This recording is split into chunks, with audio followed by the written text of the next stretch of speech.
I'm Robert van der Ridder. And where are you from, Robert? I'm from The Hague. Amazing. So from here. I'm from here. So tell me, we've got all these people that have travelled from different countries. Yes. How does it feel to be here from The Hague at these protests? The protest today was very international. And I think it opened the eyes of a lot of people because we do not get a lot of news about international protest movements. So, for instance, the protests from Greece, the protests from Serbia, they never get international attention throughout Europe. So it was very interesting for me to be here. And how does it feel, not you personally, but for The Hague, to be the host of a peace summit by 45 different heads of state coming together and talking about global peace? Well, I do not see the NATO as a peace summit. The NATO is an invasion force. It has never fought a battle on its own territory, always across different countries. It really is an old-fashioned military alliance in which when one country attacks people, it is secured by the rest of the people in Article 5. I mean, The Hague is the home of the International Courts of Justice. It is. And yet we have a peace summit Yes. by NATO. And some would argue that NATO itself is complicit in the war crimes, is responsible for the murder and the assassination and the slavery of people across Europe Yes. and the world. Some would say that. How do you... Yes. Well, a new world order arose at the end of the World War II, involving Western Europe and the USA.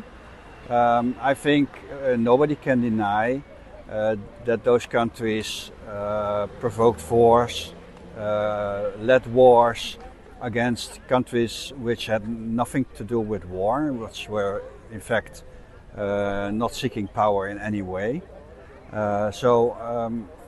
Well, standing here in front of the Peace Palace, realizing that NATO is at the same time organizing a peace rally in The Hague, which is not really a peace rally, I am forced to say that they are turning things around.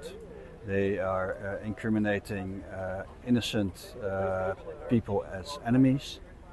And this is a very well-known tactic. They've done it ever since elites and imperialism exist. So if I was to use the analogy of pulling the trigger is murder, is provocation manslaughter? Yeah, it is. And if that is the case, then should not these very 45 heads of state actually be here trialed for war crimes? I think they should. I think the International Court of Justice is also here in The Hague. I think a lot of them, not all of them, but a lot of them should be tried for the war crimes they committed. Yes. And finally, some would say that having these kind of peace protests, anti-NATO rallies, actually does nothing for the cause other than maybe something on social media, because the international media or the so-called mainstream media is not perhaps going to give it the attention that is due. Do you believe that is true? Yes, I think the mainstream media are spreading the word of the elites. A lot of people are seeing this. They are really, they're caught on lies. And I think they are making themselves less credible every day. Okay. And finally, we have got the main march tomorrow, and then ahead of the actual so-called peace summit. For those people listening today, if you want, how can you encourage them? What would be the words, and if you say that to the camera, of making sure that they come here and stand with us at the blockades?